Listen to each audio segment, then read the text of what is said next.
एक शख्स होता है जो अपने ही किचन के अंदर 1 साल तक दफन रहता है और किसी को कुछ भी भनक नहीं लगता है। उसकी ही पत्नी कई महीनों तक उसी किचन में, उसी टाइल्स के ऊपर खड़ा होके खाना बनाती थी और वहीं पे बैठ के खाया करती थी। 2 बच्चे भी रहते थे, लेकिन कभी भी उसको कुछ भी थोड़ा-सा अजीब नहीं लगा। यहाँ तक कि उसके बाद, उसके जाने के बाद वहाँ पे कुछ महीनों के बाद एक किराएदार भी आते हैं। किराएदार भी आने के बाद वहीं पे बैठ के खाना खाते थे, खाना बनाते थे किचन में। फिर भी किराएदार लोग भी वहाँ से चले जाते हैं और जाने के बाद भी ये खुलासा नहीं होता है। ऐसे धीरे-धीरे करके 1 साल बीत जाता है और 1 साल बीतने के बाद एक मुखबिर एक दिन एक पुलिस कांस्टेबल को एक सबूत के तौर पे एक बात बताता है और कहता है कि जिसने मुझे बताया है, उसका नाम तो नहीं बताऊंगा, लेकिन नाम और पता बता रहा हूं, वहां पे आप लोग जाके देखेंगे तो आपको एक लाश जरूर मिलेगा, लाश की कंकाल जरूर मिलेगा। पुलिस विश्वास नहीं करती है, लेकिन उसके बाद जब पुलिस अपने अधिकारियों को जाके बताती है, उसके बाद जो कहानी सामने आता है, हर कोई सुनने के बाद हैरान हो जाता है कि कोई आदमी इतना नीचे कैसे गिर सकता है, किसी को हत्या करके, किसी का कत्ल करके उसी किचन के उसी टाइल के अंदर डाल दे और बरसों तक किसी को कभी कुछ पता ही नहीं चले। चलिए पूरी घटना को इस कहानी के माध्यम से बताने की कोशिश करेंगे। उससे पहले आप लोग से रिक्वेस्ट करते हैं, अगर आप हमारे चैनल पे नए हैं तो चैनल को प्लीज़ सब्सक्राइब कर लीजिए, लाइक कर दीजिए, शेयर कर दीजिए। आपका भाई बहुत ज़्यादा मेहनत करता है, तो अपने भाई को प्लीज़ सपोर्ट कीजिए सब्सक्राइब करके। आपका एक लाइक, एक कमेंट, एक सब्सक्राइब आपके भाई के लिए बहुत ज़्यादा मोटिवेशन देता है। प्लीज़ सपोर्ट कीजिए। तो नमस्ते, आदाब, सत श्री अकाल। आज की जो सच्ची घटना मैं आप लोग को सुनाने और बताने जा रहा हूँ, एक घटना बिहार प्रदेश का एक जिला लगता है सिवान। सिवान का रहने वाला एक लड़का होता है जिसका नाम अकबर होता है। अकबर एक लड़की से प्यार किया करता था जिसका नाम रूबी रहता है। बात 2015 की रहती है, जब रूबी और अकबर दोनों लोग शादी कर लेते हैं। अकबर के घर वाले थोड़ा गुस्सा रहते हैं, लेकिन बाद में वो लोग भी कुछ नहीं बोलते जब ये लोग शादी कर लेते हैं। और 2015 में शादी लव मैरिज होने के बाद अब ये दोनों लोग ये डिसाइड करते हैं कि अब हम लोग को यहाँ से दूसरी जगह पे जाना चाहिए, जहाँ पे जाके हम लोग काम काज करें और वहाँ पे कुछ दिन रहेंगे तो घर वाले भी कुछ लोग गुस्सा रहते हैं, ये लोग भी सब अच्छे हो जाएंगे। अब 2015 में अकबर अपनी पत्नी रूबी को लेकर गुजरात अहमदाबाद चला जाता है, वहीं पर जाकर अपना काम काज करने लगता है। अब धीरे धीरे 16, 17, 18, उसके बाद बीच में कभी कभी घर भी आया करता था। ऐसे कर करके अहमदाबाद में कुछ लोगों से जान पहचान हो जाता है, जहाँ पे 15 से 24 तक रहता है। 24 आ जाता है, यानी कि अब 15 से 2024 आ जाता है। 9 साल जो अकबर और रूबी एक साथ में रहते हैं, इन बीच में दोनों का एक बेटा हो जाता है, मतलब 2 बेटे हो जाते हैं। बात 2024 का एक दिन का रहता है, जब पड़ोसी रूबी से पूछते हैं कि अकबर कहाँ चला गया, दिख ही नहीं रहा है 2-3 दिनों से। तब रूबी कहती है अपने पड़ोसियों को कि वो दुबई कमाने चले गए, उनको अच्छा जॉब मिल गया। उसके बाद कई लोग और भी पूछते हैं कि अकबर दिखाई नहीं दे रहा है, अकबर के दोस्त लोग भी पूछते हैं, तो रूबी यही बात बताती है। सब लोग खुश भी होते हैं कि चलो अच्छा जॉब मिल गया, वो लोग चले गए। अब एक जगह में जहाँ 10 साल से 9 साल से कोई रह रहा है, तो अच्छा बात है कि वहाँ पर दोस्ती फ्रेंडशिप हो जाएगी। ये होने के बाद 24 में सब कोई का रूबी यही बोलती है कि अकबर चला गया दुबई। ऐसे कर करके फिर 2-3 महीना बीत जाता है। 2-3 महीना बीतने के बाद वहां से रूबी भी अब कहीं और चली जाती है। रूबी कहीं और चली जाती है, पड़ोसी देखते हैं कि घर बंद है। उसके बाद एक दिन रूबी जब आती है, रूबी से पूछा जाता है कि तुम कहाँ रह रही हो और यहाँ पे घर बंद रह रहा है। तब रूबी कहती है कि अब यहाँ पे क्या रहे, अब वो दुबई चले गए, इसलिए हम लोग भी अब अपने गाँव बिहार लौट जाएंगे, सिवान जिला। भाई अड़ोस पड़ोस के लोग खुश होते हैं, चलो ठीक है कोई बात नहीं। जब रूबी वहां से चली जाती है सब बोल बोल के, फिर 2-3 महीने के बाद उसी घर में एक नया किराएदार आते हैं, जिसके फैमिली होते हैं, बच्चे होते हैं। वो आने के बाद वो लोग भी यहाँ पे 2-3 महीना रुकते हैं, खाना बनाते थे किचन में, आराम से रहते थे, लेकिन किसी को कुछ भी मालूम नहीं रहता है। अब धीरे धीरे करके 2025 आ जाता है, 24 से 25, अब 1 साल बीत जाता है। 1 साल बीतने के बाद जून या जुलाई की बात रहता है 2025 में, जब एक दिन एक मुखबिर एक पुलिस कांस्टेबल को जाके बताता है कि इसी मोहल्ले में एक अकबर नाम का आदमी शख्स रहा करता था और मेरे को एक मतलब कोई किसी ने बताया है कि वो अब इस दुनिया में नहीं, उसका कत्ल हो चुका है और वो कहीं और नहीं, उसके ही घर में आजू बाजू में आप लोग को वो मिलेगा। पुलिस कहती है कि जब तुम्हारे पास कुछ सबूत नहीं है कौन तुमको बताया है तो ये भी बताओ। जो कांस्टेबल होता है, लेकिन वो मुखबिर कहता है देखो सर मैं नाम तो नहीं बताऊंगा, मैं उस जगह का उस आदमी का नाम दे दिया, अब आप लोग को पता लगाना है कि उस आदमी का कत्ल हुआ है या नहीं, मेरा तो काम है बस आप लोग को खबर देना। अब वो कांस्टेबल जाता है और जाने के बाद अपने सीनियर पुलिस वालों को बताता है, जो बड़े सीनियर अफसर रहते हैं।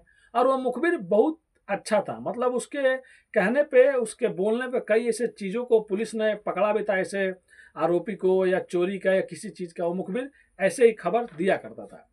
अब सीनियर अफसर जो होते हैं वो कहते हैं कि देखो मुखबिर तो तुम्हारा जो है बहुत ईमानदार है, कभी भी झूठा कोई मतलब चीज़ बताया नहीं है, तो क्यों नहीं इस पे देखा जाए, इस केस को देखा जाए। सबसे पहले जाकर तुम पता करो क्या वो मोहल्ला है, क्या वहाँ पे कोई आदमी रहा करता था। अब पुलिस का एक आदमी जो होता है वो जाके उस मोहल्ले में बातचीत करता है, सब लोगों से पूछता है कि यहाँ पे कोई अकबर नाम का रहा करता था। तब बाद में पता चलता है कि हाँ अकबर नाम का रहा करता था, और अकबर की बीबी रूबी रहा करती थी 15 से 24 तक। फिर 24 में अकबर विदेश चला गया, दुबई चला गया।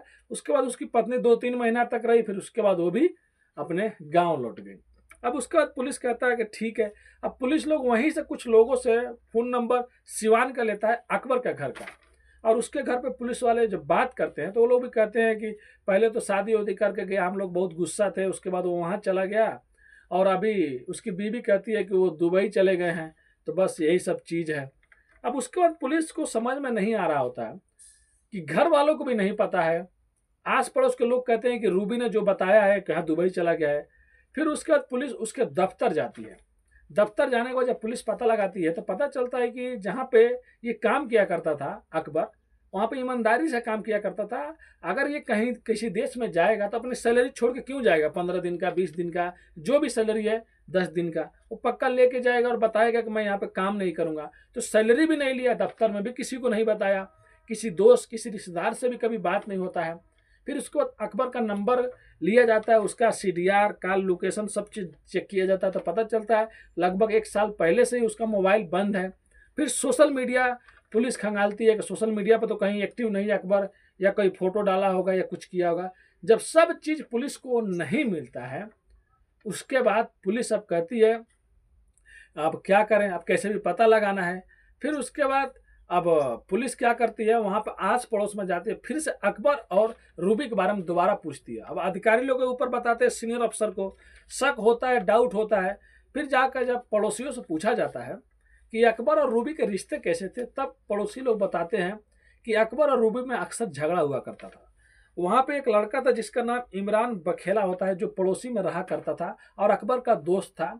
बाद में आगे चल के सच्चाई ये आती है सामने, कुछ लोग बताते थे कि लग रहा था कि इमरान और उसकी पत्नी रूबी का अफेयर चल रहा है, इसके वजह से अकबर से हमेशा झगड़ा हुआ करता था। और बस यही सब कहानी पुलिस बताती है। अब पुलिस ये कहती है कि ये बताइए अकबर को कभी या उसके घर वालों को, जब अकबर रहा करते थे उस टाइम, कभी किसी सूटकेस को लेके जाते हुए या कुछ ऐसा चीज़ उसके घर से निकलते हुए आप लोगों ने कभी देखा था? आस पड़ोस के जो लोग रहते हैं कहते हैं कभी हम लोग ऐसा कुछ देखा ही नहीं था। फिर पुलिस के ही एक अफसर होते हैं, उनको एक चीज़ समझ में आता है। एक फिल्म आई थी अजय देवगन का, दृश्यम। दृश्यम ये था कि अगर किसी का मर्डर कर दिया जाए और लाश को बाहर लेके जाएंगे तो सीसीटीवी कैमरा, गाड़ी, कोई भी देखेगा तो बोलेगा सूटकेस क्यों लेके जा रहा है। और एक दिन हाँ एक बाइक आया था, एक कार आया था। इससे अच्छा एक दृश्यम फिल्म में जो अजय देवगन रहता है, एक आदमी के कत्ल करके पुलिस स्टेशन का अंदर ही दफना देता है। फिर एक पुलिस वाला कहता है कि हो ना हो घर पे चल के चेक किया जाए, उसका जो घर बंद है आज कई महीनों से। अब पुलिस कोर्ट जाती है, कोर्ट जाने के बाद कोर्ट का दरवाज़ा खटखटाती है, वहाँ से इजाज़त लेती है और मजिस्ट्रेट साहब को लेकर पुलिस की टीम अब रूबी और अकबर के घर पे जाती है, जहाँ पे ये लोग पहले रहा करते थे। अब वहाँ पे जाके पुलिस के अधिकारी रहते हैं, मजिस्ट्रेट साहब रहते हैं, सब लोगों के सामने घर के ताला तोड़ा जाता है, घर में दाखिल हो जाते हैं। और उसके बाद कई महीने से कोई नहीं रहता है तो गर्दा वर्दा पूरा घर में भर के रहता है। पूरे घर के अच्छे से तलाशी लेते हैं, भाई कुछ भी समझ में नहीं आता, कुछ भी दिखता भी नहीं है अच्छे से। उसके बाद आजू बाजू भी सब पूछा जाता है। लेकिन जब किचन में जाते हैं, किचन में जाने के बाद किचन में भी पूरा साफ सफाई अच्छे से, कुछ भी ऐसा चीज़ नज़र नहीं आता है जिससे पुलिस को कुछ पता चले या रूबी पे शक हो। लेकिन पुलिस के एक जो पुलिस वाले होते हैं उनकी नज़र टाइल पर जाती है। टाइल जो फिटिंग हुआ रहता है, सब टाइल तो अच्छा रहता है, लेकिन एक या दो टाइल लगाने में थोड़ा बहुत गलती हो गया रहता है। जिससे ऐसा लग रहा था कि कोई अनाड़ी मिस्त्री लगाया है, लेकिन अगर अनाड़ी मिस्त्री कोई लगाएगा तो सारा टाइल ही वैसा लगाएगा जैसे लगेगा कोई नया वाला लगाया है। सब टाइल अच्छा लगा हुआ है और दो तीन टाइल खराब लगा हुआ है। तो पुलिस को डाउट होता है। पुलिस वाले कहते हैं कि अब यहाँ भी चेक कर लिया जाता है, अगर हो ना हो कुछ कहीं यहाँ से मिल जाए। उसके बाद जब पुलिस की टीम मजदूर बुलाती है, जब वो टाइल को हटाती है और जब थोड़ा बहुत खुदाई होता है, तब उसके अंदर से कंकाल निकलना शुरू हो जाता है। यानी कि पुलिस जो चीज़ सोच रही थी वो सच होने लगता है। लेकिन पुलिस को जो लाश के कंकाल मिलते हैं छोटे छोटे मिलते हैं। अब पुलिस को ये लग रहा होता है कि क्या ये अकबर का लाश है, किसी का भी लाश हो, लेकिन इसके टुकड़े करके मिट्टी के अंदर डाले गए हैं। क्योंकि जब एक आदमी का कंकाल होता है तो पूरा एक में जुड़ा रहता है, लेकिन यहाँ पे टुकड़े अलग अलग थे। पुलिस उसको उठाती है और सरकारी हॉस्पिटल भेज देती है फोरेंसिक टीम में जांच के लिए। और उसके बाद अब ये जो इमरान बखेला रहता है, इमरान बखेला और उसके दो दोस्त और रहते हैं, उनको भी उठाती है और बाद में उनसे पूछताछ करने लगती है। जब उनसे पूछताछ करने लगती है पुलिस कि सही से बता दो तुम लोग का हाथ है इसमें, तुम ही लोगों ने मर्डर किया है, तो जो इमरान बखेला रहता है वो टूट जाता है और पूरी सच्चाई बता देता है। वो कहता है कि मैं और रूबी 2022 या 23 से, मतलब ये 2-3 साल पहले से इन लोग का लव स्टोरी चलने लगता था। ये अकबर का दोस्त रहता था, फिर ये लोग मिलते जुलते थे। लेकिन इसी बीच अकबर को पता चल जाता है। अकबर जब जान जाता है तो अकबर एक दिन देखता है उसके पीठ पीछे उसी का दोस्त उसकी बीवी से मिल रहा है। फिर वो जाता है, झगड़ा करता है और अपने बीवी को बहुत चीज़ समझाता है, लेकिन उसकी बीवी समझने की कोशिश ही नहीं करती है।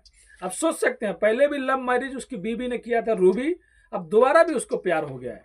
उसके बाद वो इमरान बखेला से कहती है कि देखो जब तक ये जिंदा रहेगा हम लोग को बोलता रहेगा और इस पर हम लोग को शक भी कर लिया है और आए दिन ये पहले ही चला आता है अपने ड्यूटी से, इसको रास्ते से हटाना पड़ेगा। उसके बाद इमरान बखेला क्या करता है, अपने दो दोस्तों से बात करता है और दो दोस्तों से बात करने के बाद एक दिन अपने दोस्तों को साथ में आता है। रूबी दरवाज़ा खोलती है, जैसे ही अकबर उन लोगों को देखता है तो गुस्सा हो जाता है कि तुम लोग मेरे घर पे क्या कर रहे हो, क्यों आए हो मेरे घर पे। तब तक वो लोग उस पर टूट पड़ते हैं और जो इमरान बखेला होता है और दो और उसके दोस्त होते हैं, तीनों लोग मिलकर अकबर का गला घोट कर उसको मार देते हैं, यानी कि उसका कत्ल कर देते हैं। उसके बाद एक तेज हथियार से उसके सर को भी अलग कर देते हैं धड़ से। अब ये सोच रहे होते हैं कि इसके लाश को क्या करें, बाहर लेके जाएंगे तो सीसीटीवी कैमरा हो गया और भी बहुत सी चीज़ हो गया, उसमें हम लोग पकड़े जाएंगे, देख लिए जाएंगे। इससे अच्छा है कि कुछ ऐसा किया जाए जिससे घर से लाश बाहर निकले ही नहीं। फिर उसी में से एक दोस्त है, दिमाग देता है, कहता है कि अगर इस लाश को इसी घर के अंदर इसी किचन में टाइल निकाल के दफना दिया जाए तो किसी को कभी कुछ शक ही नहीं होगा। अब उसी में से एक दोस्त कहता है अगर इसकी लाश को इसी किचन में दफना दिया जाए तो कभी किसी को शक ही नहीं होगा। उसके बाद रूबी भी हामी भर देती, यानी कि उसकी मौजूदगी में उसके पति का कत्ल होता है और वो सब चीज देखती रहती है। सोच सकते हैं, जिससे प्यार किया, जिससे शादी की, उसी का कत्ल फिर से करा देती है। अब उसके किचन में ही 2-3 टाइल वो लोग निकालते हैं तीनों लोग, और निकालने के बाद उसके लाश के छोटे छोटे टुकड़े करते हैं, उसी में डालते हैं और उसको उसी में दफना देते हैं। और दफनाने के बाद एक दिन बाद सीमेंट वेमेंट लेके आते हैं और यही तीनों दोस्त मिलके फिर टाइल को अच्छे से फिटिंग कर देते हैं। और उसके बाद फिर से अब इमरान को बखेला को मिलने में कोई प्रॉब्लम होती नहीं थी। और उसके बाद कोई लोग अगर कुछ पूछते थे कि अकबर कहाँ चला गया, तो रूबी बता दिया करती थी कि वो दुबई चला गए। तो कोई भी आदमी खुश होता था, चलो दुबई कमाने चले गए, अच्छा है, किसी को कुछ भी शक नहीं हुआ करता था। लेकिन सोच सकते हैं कैसी पत्नी थी, जिस किचन में पति को मार के दफनाए थे उसके ऊपर, उसी टाइल के ऊपर खड़े होकर 2-3 महीना तक वो खाना बनाती रहती थी, अपने बच्चों को भी खिलाती, खुद खाती थी। थोड़ा भी उसको मतलब अफसोस नहीं था कि उसने ऐसा क्या किया था। और उसके बाद उसके जाने के बाद एक और किराएदार आते हैं, वो भी 2-3 महीने रहते हैं, वो भी चले जाते हैं। और 1 साल बाद एक मुखबिर के जरिए एक पुलिस कांस्टेबल तक एक बात जाती है, उसके बाद सीनियर अफसर तक जाती है और उसके बाद ये सब कहानी जांच में खुलती है। उसके बाद इमरान बखेला को, उसके दो दोस्तों को और रूबी को गिरफ्तार कर लिया जाता है। और आप लोग भी जानते होंगे जो ऐसा जुर्म करते हैं, अभी कुछ दिन पहले गिरफ्तार किए हैं, ये नवंबर 2025 में शुरू में इन लोगों को गिरफ्तार किया गया है। तो सरकार या जो भी कानून है इनको कड़ी से कड़ी सजा देगी। देख सकते हैं कैसे एक पति का मर्डर कर देती है और उसके बाद अपने प्रेमी के साथ में रहा करती थी और उन बच्चों के बारे में भी नहीं सोचती थी। कैसा इसका दिमाग था कि अपने ही घर में कत्ल करके दफना देती है। तो बस यही कहानी थी, एक ऐसी पत्नी की और एक ऐसे पति का जो पति उस पर आंख मूंद के विश्वास किया करता था, लेकिन पत्नी ही अपने पति की कातिल निकली। ये कहानी सुनाने का उद्देश्य दोस्तों किसी का भी दिल दुखाना नहीं है, बस आप लोग को सचेत और जागरूक करना है। जहाँ भी रहें सेफ रहें, स्वस्थ रहें और अपने फैमिली का अच्छे से ख्याल रखें। कुछ भी आपको भी थोड़ा बहुत प्रॉब्लम होता है या कोई डर लगता है या कोई धमकी दे रहा है, मतलब कुछ भी ऐसा होता है तो पुलिस से मदद जरूर लीजिए, पुलिस आपकी मदद जरूर करेगी। कोई भी गलत काम करने से पहले 1 लाख बार सोचिए, गलत काम करने का नतीजा गलत होता है। अगर यहाँ पे रूबी चाहती तो अपने पति को तलाक दे देती, कुछ भी नहीं होता, अपने आशिक के साथ में अच्छे से रहती, लेकिन उसने जुर्म का रास्ता अपनाया तो उसके साथ में भाई कानून भी अच्छा नहीं करेगा, उसको हमेशा जिंदगी भर जेल में सड़ना पड़ेगा। उससे पहले आप लोग से रिक्वेस्ट करता हूँ अपने भाई को सपोर्ट कीजिए, लाइक करके, सब्सक्राइब करके और वीडियो को शेयर करके। मिलते हैं नेक्स्ट वीडियो में फिर से कुछ सच्ची कहानियों के साथ। अभी के लिए अलविदा लेते हैं आप लोगों से, धन्यवाद।